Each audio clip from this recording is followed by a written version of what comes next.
Нямам представа дали ясно може да проличи, но това е готвено повече от 48 часа и ефекта не е същия както в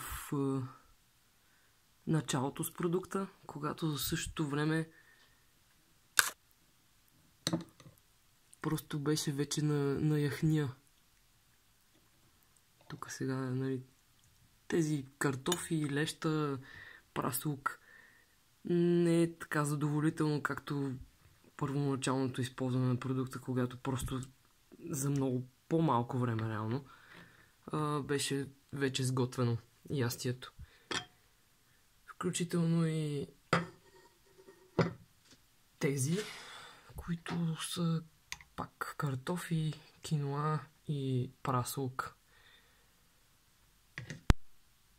Съвсем голяма разлика има с началото, когато просто всичко за този период беше вече изготвено.